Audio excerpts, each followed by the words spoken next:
Inside, there's a table with markings that resemble a spirit board. Could this be it? Could this be the one?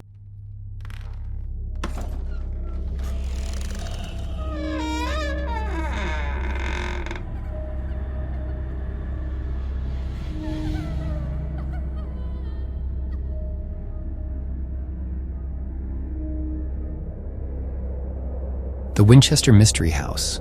It looms in San Jose, California, a landmark of the unexplained. Its reputation is worldwide.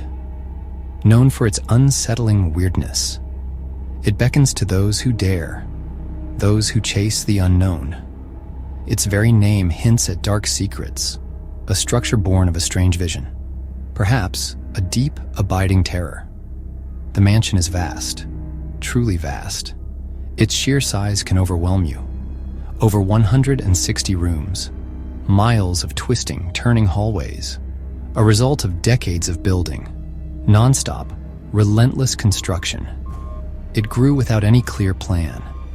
Each new room added to the puzzle. It sprawls like a bizarre organism, a building that defies all logic. Its fame comes from two things.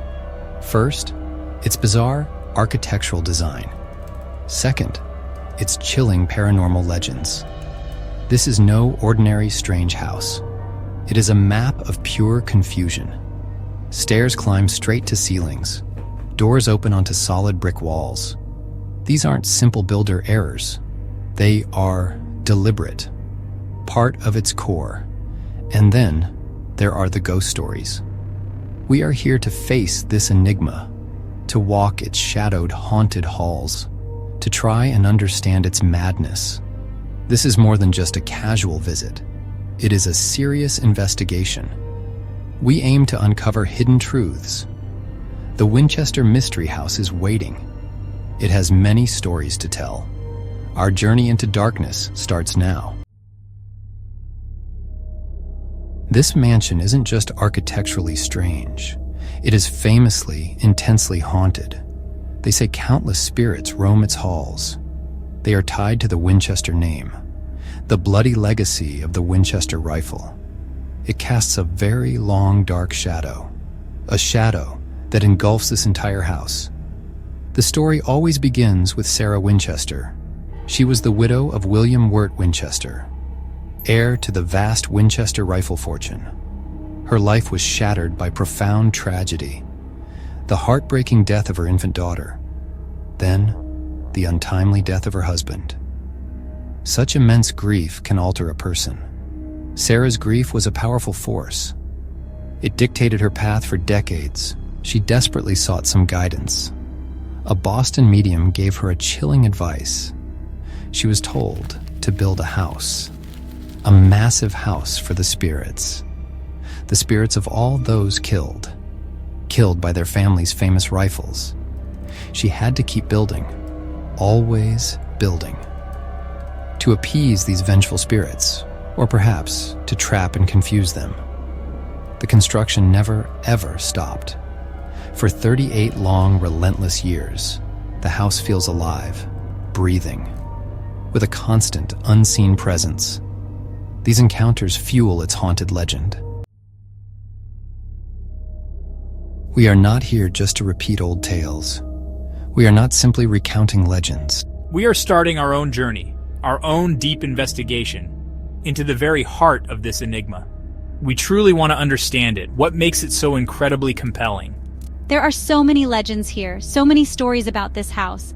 One tale is especially intriguing. It speaks of a very special room, a hidden private seance room.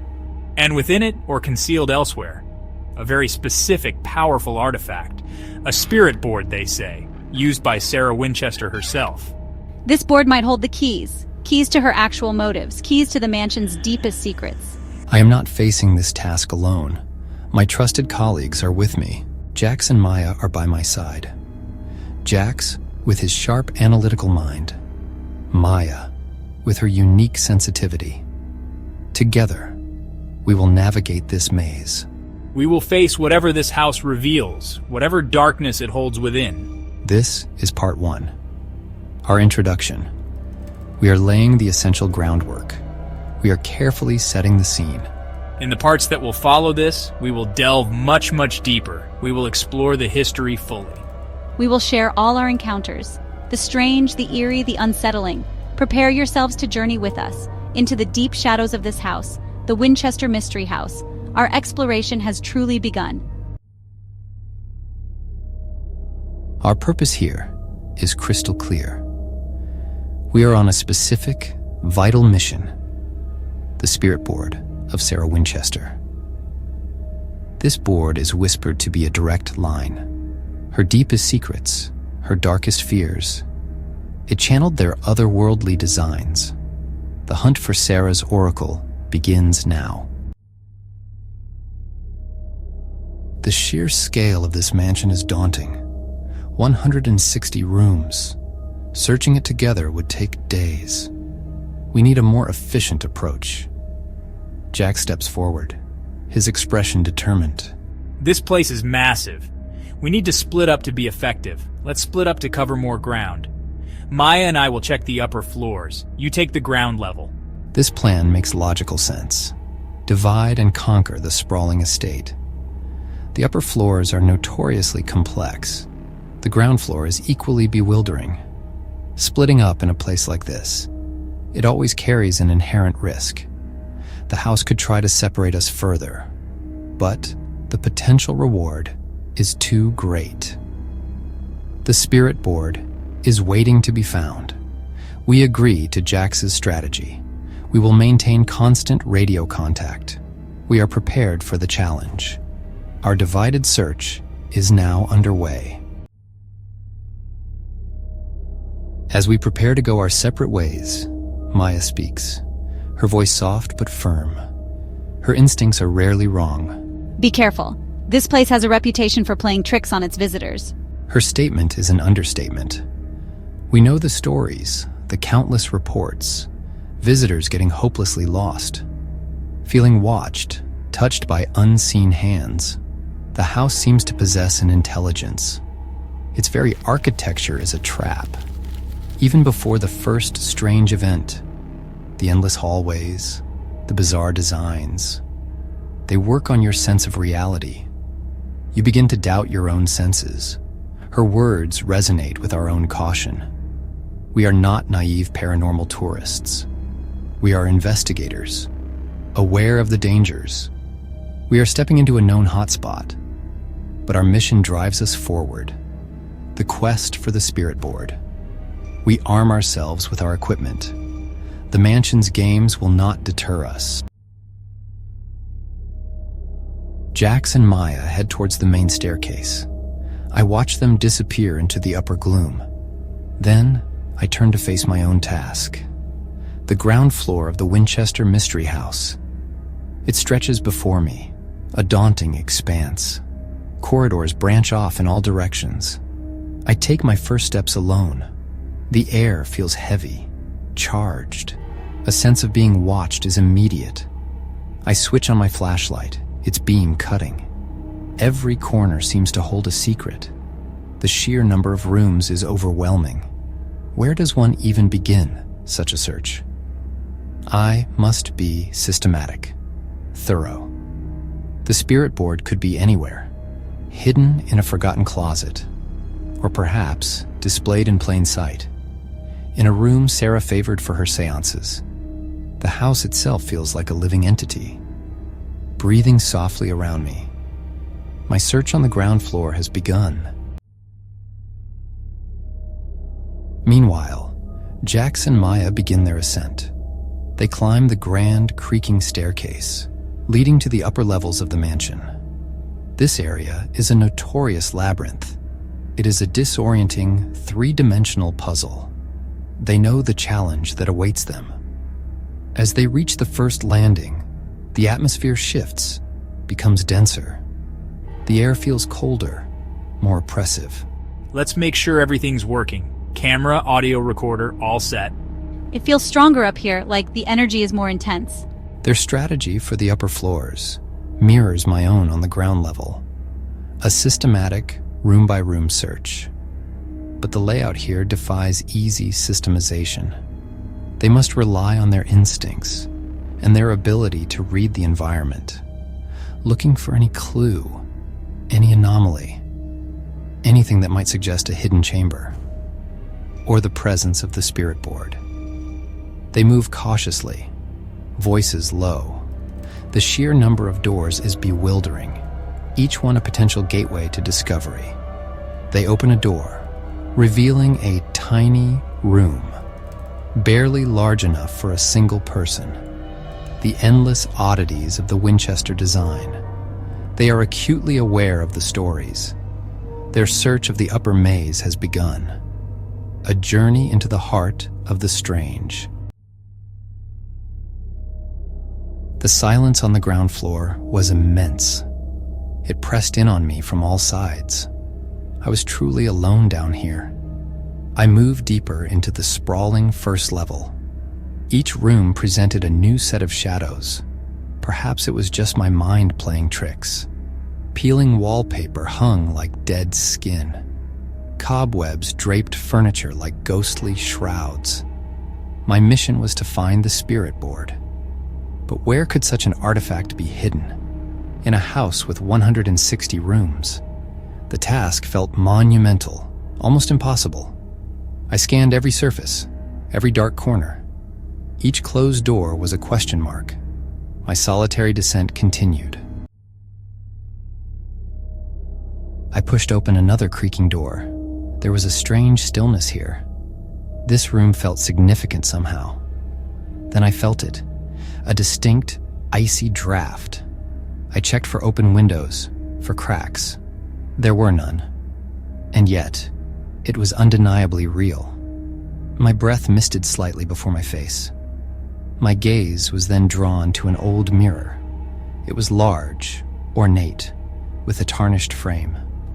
It seemed completely out of place here, amongst the general disarray and neglect. This mirror looked almost cared for. I found myself moving towards it. The cold draft seemed strongest near it, reflecting a distorted, shadowy version of the room, and of me standing within it. I stood before the unsettling mirror. My senses were on high alert. Then, it happened. A sound. So faint I almost dismissed it. It was not the wind, nor the house settling. The whisper was unmistakable. It was a female voice, thin and ethereal, laden with an ancient, weary sadness. One single, chilling phrase. It echoed not in the room, but in my mind. Find the board. The words hung there, sharp as ice, flashlight beam darting into every corner. The room was empty, utterly empty. I was completely alone. Or was I? I fumbled for my audio recorder. Was it on? Had it captured that? The red light confirmed it was recording. I replayed the last few seconds in my mind. There was no mistaking what I had heard. This was direct, intelligent communication. The house, or something within it, had spoken. It knew why I was here. It knew our mission. Find the board. The instruction was clear. The encounter left me shaken, deeply so. The search had just become far more personal. I had to find that spirit board, now more than ever. Just as I was processing the whisper, my radio crackled, breaking the oppressive silence. It was Jax's voice, urgent and excited. You there? You need to hear this. His signal was clear, cutting through the static. I pressed the transmit button, my hand unsteady. Loud and clear, Jax. What have you got? We found something really unusual. We found a hidden staircase. A hidden staircase in this house of secrets. It was concealed behind a false wall panel in one of the upper hallways. The staircase leads to a sealed room, Jax added. His voice now carried a distinct note of unease. It was boarded up heavily. Took some effort to pry the planks loose. Even Maya's feeling it strongly. She says the energy is off the charts. Like we're close to something. I could picture them, working in the dim light. Jax's words painted a vivid picture. A secret passage, a sealed chamber, classic Winchester Mystery House elements, but this felt different, More promising. The room itself, it feels old, ancient, like it's been undisturbed for decades. We're about to go inside properly. Stand by. Maya wants to describe it. This time, it was Maya's voice. We're in. We're inside the sealed room. It's small and incredibly dusty, cobwebs everywhere. There's a table in the center of the room, just a simple wooden table, nothing grand, but there are markings on its surface. Jax is getting his camera on it now. It strongly resembles a spirit board. My heart leapt at her words. A table with markings like a spirit board, in a hidden, sealed room. This had to be it. Maya's final words confirmed my hopes. Inside, there's a table with markings that resemble a spirit board. Could this be it? Could this be the one? The answer felt tantalizingly close. The unusual encounters had led us to this point. Subscribe now and follow us for part 2.